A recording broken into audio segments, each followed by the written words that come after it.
एक अंतरिक्ष में अंतर्राष्ट्रीय वैज्ञानिक अनुसंधान को बढ़ावा देने के लिए अंतरिक्ष अनुसंधान पर वैश्विक सम्मेलन किस देश में शुरू हुआ? ए. उत्तर कोरिया, बी. दक्षिण कोरिया, सी. भारत, डी. वियतनाम, ई. सिंगापुर। उत्तर बी. अंतरिक्ष अनुसंधान पर वैश्विक सम्मेलन दक्षिण कोरिया के बुसान में शुरू हुआ। अंतरिक्ष में अंतर्राष्ट्रीय वैज्ञानिक अनुसंधान को बढ़ावा देने के लिए दक्षिण कोरिया के बुसान शहर में अंतरिक्ष अनुसंधान पर एक वैश्विक सम्मेलन शुरू हुआ। कोरिया एरोस्पेस एडमिनिस्ट्रेशन कसा के अनुसार अंतरिक्ष अनुसंधान समिति की 45वीं वैज्ञानिक सभा में 60 देशों के लगभग 3000 अंतरिक्ष वैज्ञानिकों और उद्योग अधिकारियों ने भाग लिया। यह पहली बार है कि दक्षिण कोरिया द्विवार्षिक वैश्विक सम्मेलन की मेजबानी कर रहा है। दक्षिण कोरिया के बारे में राजधानी सियोल, मुद्रा दक्षिण कोरियाई वोन, प्रधानमंत्री हान डक्सू, अध्यक्ष यूं सेओक्यूल। प्रश्न 2, दिव्यांग छात्रों के लिए पूर्वी भारत का पहला विश्वविद्यालय किस शहर में खोला जाएगा? ए. गुवाहाटी, बी. अगरतला, सी. भुवनेश्वर, डी. रांची, ई. पटना। उत्तर डी. पूर्वी भारत का पहला विकलांग विश्वविद्यालय रांची में खोला जाएगा। झारखंड सरकार राज्य में शारीरिक रूप से विकलांग छात्रों के लिए पूर्वी भारत का पहला विश्वविद्यालय खोलने की योजना पर काम कर रही है। प्रस्तावित विश्वविद्यालय विकलांग विद्यार्थियों की आवश्यकताओं के अनुसार शिक्षा प्रदान करेगा। दिव्यांग विद्यार्थियों के लिए विशेष पाठ्यक्रम और शैक्षणिक उपकरणों की व्यवस्था की जाएगी। उन्हें उनकी आवश्यकताओं के अनुसार शिक्षा प्रदान की जाएगी। विभाग ने नवोत्थान छात्रवृत्ति योजना का भी प्रस्ताव रखा, जिसके तहत सरकार राज्य के मेधावी अनाथ और शारीरिक रूप से विकलांग छात्रों की पूरी पाठ्यक्रम फीस प्रति वर्ष अधिकतम 10 लाख रुपए तक की प्रतिपूर्ति करेगी। इसके अलावा इन विद्यार्थियों को आवास एवं भोजन व्यवस्था के लिए प्रति वर्ष 48,000 रुपए की सहायता दी जाएगी। प्रश्न 3, कौन सा आईआईटी और प्रसार भारती दिल्ली के त्यागराज स्टेडियम में 2 दिवसीय रोबोट प्रतियोगिता डीडी रोबोकॉन इंडिया 2024 की मेजबानी कर रहा है? A. IIT Delhi, B.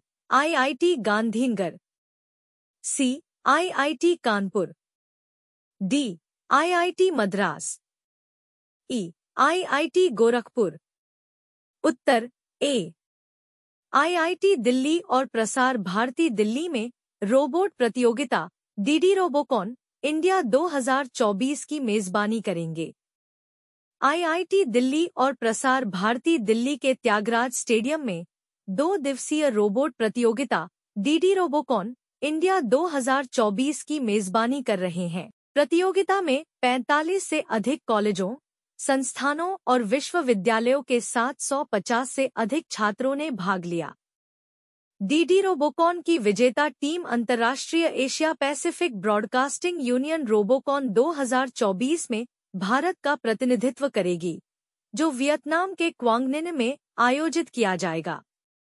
DD Robocon India का उद्देश्य रोबोटिक्स के क्षेत्र में दृश्यता और मान्यता प्रदान करके इंजीनियरिंग छात्रों के बीच तकनीकी कौशल विकास, नवाचार और टीम वर्क को बढ़ावा देना है।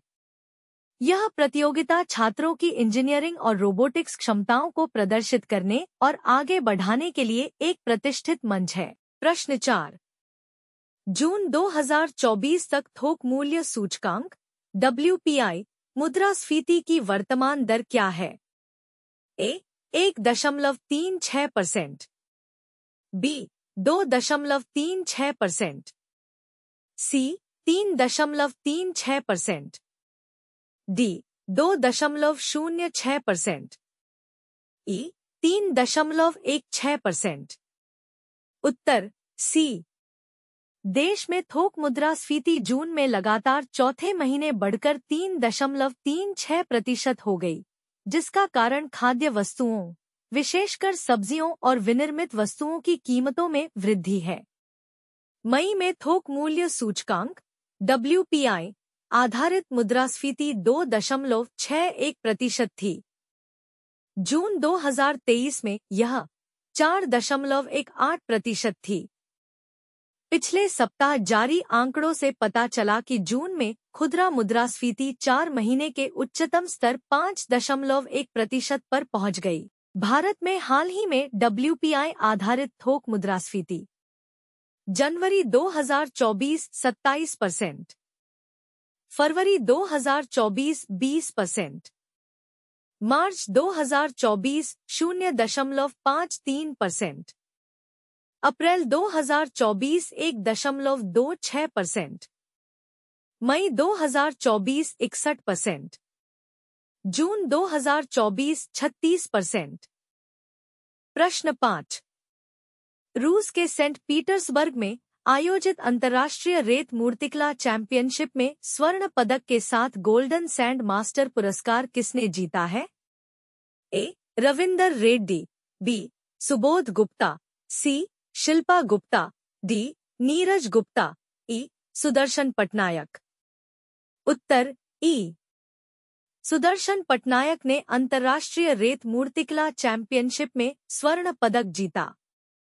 प्रसिद्ध भारतीय रेत कलाकार सुदर्शन पटनायक ने रूस के सेंट पीटर्सबर्ग में आयोजित अंतर्राष्ट्रीय रेत मूर्तिकला चैंपियनशिप में स्वर्ण पदक के साथ गोल्डन सैंड मास्टर पुरस्कार जीता है। भारत से एकमात्र प्रतिभागी पटनायक ने अपने भक्त और कवि बलराम दास के साथ मिलकर महाप्रभु जगन्नाथ का 12 फीट ऊंचा रेत का रथ बनाया है। दंडी रामायण के लेखक बलराम दास 14वीं शताब्दी में भगवान जगन्नाथ के महान भक्त थे। प्रश्न 6। भारत ने प्रशांत द्वीप राज्यों तक नई दिल्ली की पहुंच के हिस्से के रूप में 4 सामुदायिक विकास परियोजनाओं के लिए वार्षिक अनुदान प्रदान करने के लिए किस देश के साथ एक समझौते पर हस्ताक्षर किए हैं? ए. सोलोमन द्वीप, B. Tuvalu, C. Papua New Guinea, D. Marshall द्वीप, ई. पलाओ। उत्तर डी. भारत और मार्शल द्वीप समूह ने विकास परियोजनाओं पर समझौता ज्ञापन पर हस्ताक्षर किए।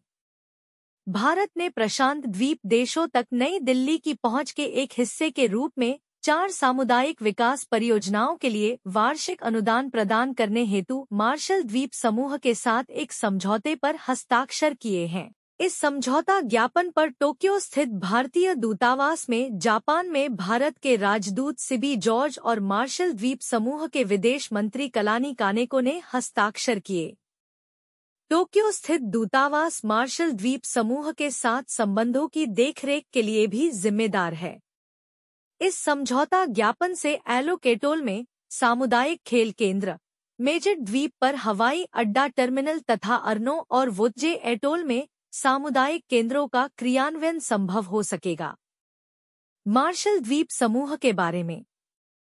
राजधानी माजुरो, मुद्रा संयुक्त राज्य अमेरिका डॉलर, महाद्वीप ओशनिया, आधिकारिक भाषाएं मार्शलीज, अंग्रेजी। प्रश्न 7। कौन सा देश 19 जुलाई से 22 जुलाई 2024 तक अंतर्राष्ट्रीय क्रिकेट परिषद (ICC) के वार्षिक सम्मेलन की मेजबानी करेगा? A. Bharat, B. Bangladesh, C. Australia, D. England, E. Sri Lanka. उत्तर ई. श्रीलंका 19 से 22 जुलाई तक ICC वार्षिक सम्मेलन की मेजबानी करेगा। श्रीलंका क्रिकेट 19 से 22 जुलाई 2024 तक श्रीलंका में अंतर्राष्ट्रीय क्रिकेट परिषद (ICC) के वार्षिक सम्मेलन की मेजबानी करेगा। इस विशाल क्रिकेट सम्मेलन में विश्व भर के 108 ICC सदस्य देशों के 220 से अधिक प्रतिनिधि भाग लेंगे, जिनमें अफ्रीका, अमेरिका, एशिया, पूर्वी एशिया, प्रशांत और यूरोप जैसे क्षेत्र शामिल होंगे। इस वर्ष के सम्मेलन का विषय ओलंपिक अवसर का लाभ उठाना है, जिसमें विविधता और समावेशन, पर्यावरणीय स्थिरता और खेल तथा LA28 में क्रिकेट की विजयी वापसी जैसे विषयों पर चर्चा की जाएगी। वार्षिक सम्मेलन में कई महत्वपूर्ण बैठकें, कार्यशालाएं और नेटवर्किंग सत्र शामिल होंगे तथा खेल के भविष्य के लिए महत्वपूर्ण निर्णय लिए जाएंगे। अंतर्राष्ट्रीय क्रिकेट परिषद (ICC) के बारे में। अंतर्राष्ट्रीय क्रिकेट परिषद क्रिकेट की वैश्विक नियामक संस्था है। इसकी स्थापना 1909 में ऑस्ट्रेलिया, इंग्लैंड और दक्षिण अफ्रीका के प्रतिनिधियों द्वारा इंपीरियल क्रिकेट कॉन्फ्रेंस के रूप में की गई थी। 1965 में इसका नाम बदलकर अंतर्राष्ट्रीय क्रिकेट सम्मेलन कर दिया गया तथा 1987 में इसे अपना वर्तमान नाम दिया गया। गठन 15 जून 1909। मुख्यालय दुबई, संयुक्त अरब अमीरात। अध्यक्ष ग्रेग बार्कले, न्यूजीलैंड। उपसभापति Imran Khawaja, Singapore. CEO Geoff Allardice, Australia. महाप्रबंधक वसीम खान। सदस्यता 108 सदस्य। प्रश्न 8। जुलाई 2024 में भारतीय स्टेट बैंक ने 15 जुलाई से प्रभावी 1 महीने से 3 साल तक की अवधि के लिए फंड आधारित उधार दर MCLR की सीमांत लागत में 5 से 10 आधार अंकों की वृद्धि की है। SBI में विभिन्न अवधि के लिए नई MCLR दरें क्या हैं? 1 माह के लिए 8.35%। 2 1 वर्ष के लिए 8.85%। 3 वर्षों के लिए 9.0%। A 1, B 2 और 3, C 3 और 1, D सभी सही हैं, E सभी गलत हैं। उत्तर D। SBI ने बेंचमार्क MCLR दर बढ़ाई। देश के सबसे बड़े सरकारी ऋणदाता भारतीय स्टेट बैंक ने 15 जुलाई से सभी प्रकार के ऋणों पर सीमांत लागत आधारित उधार दर MCLR में 5 से 10 आधार अंकों की बढ़ोतरी की है। SME समेत कॉरपोरेट को दिए जाने वाले ज्यादातर लोन की कीमत MCLR को बेंचमार्क मानकर तय की जाती है। MCLR में संशोधन फंड की लागत में होने वाले बदलावों को दर्शाता है। SBI की वेबसाइट पर अपलोड किए गए आंकड़ों के अनुसार ऋणदाता ने 1 महीने के MCLR की दर 5 आधार अंक बढ़ाकर 8.35% कर दी है। 1 साल के लिए MCLR में 10 आधार अंक की वृद्धि करके 8.85% कर दिया गया है। 3 साल की अवधि के लिए इसे 5 आधार अंक बढ़ाकर 9.0% कर दिया गया है। जून के बाद यह लगातार दूसरी बढ़ोतरी है। 1 अप्रैल 2016 से न्यूनतम उधार दर MCLR मुख्य रूप से कॉरपोरेट ऋणों को प्रभावित करती है। खुदरा ऋण फरवरी 2023 से अपरिवर्तित RBI रेपो दर जैसे बाहरी बेंचमार्क से बंधे हैं। एक आधार बिंदु 0 है। 1 अप्रैल 2016 को शुरू की गई MCLR वह न्यूनतम ब्याज दर है जिसके नीचे बैंक ऋण नहीं दे सकते। यह बैंकों की फंड की लागत में वृद्धि को दर्शाता है। प्रश्न 9।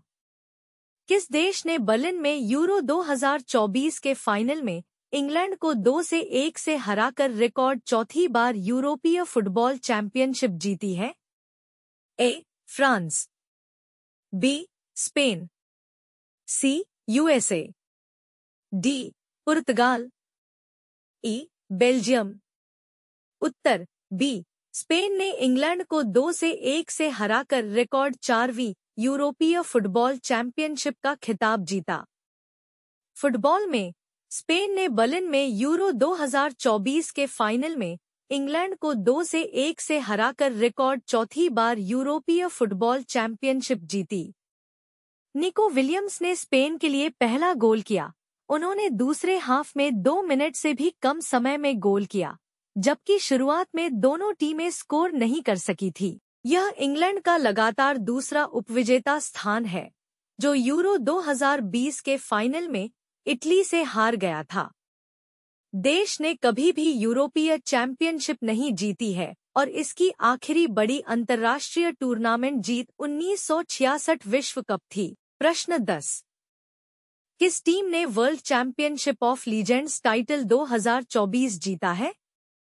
ए. Bharat champions, B. Pakistan champions, C. England champions, D. Australia legends, E. Sri Lanka legends. उत्तर ए. विश्व चैंपियनशिप ऑफ लीजेंड्स 2024 भारत ने पाकिस्तान को हराकर खिताब जीता। वर्ल्ड चैंपियनशिप ऑफ लीजेंड्स 2024 के रोमांचक फाइनल में इंडिया चैंपियंस ने यहां एजबेस्टन में चिर प्रतिद्वंद्वी पाकिस्तान चैंपियंस को 5 विकेट से हराकर जीत हासिल की। टॉस जीतकर पाकिस्तान चैंपियंस ने पहले बल्लेबाजी करने का फैसला किया। कामरान अकमल 19 गेंदों पर 24 रन और मकसूद 12 गेंदों पर 21 रन की बदौलत पाकिस्तानी पारी की शुरुआत अच्छी रही। हालांकि भारतीय गेंदबाजों ने नियमित विकेट चटकाकर स्कोर को नियंत्रित रखा। संक्षिप्त स्कोर: पाकिस्तान चैंपियंस 20 ओवर में 156/6, शोएब मलिक 41, कामरान अकमल 24, अनुरीत सिंह 2/43। भारत चैंपियंस 19.1 ओवर में 159/5, अंबाती रायुडू 50, गुरकीरत सिंह मान 34, यूसुफ पठान 30, आमिर यामीन 2/29।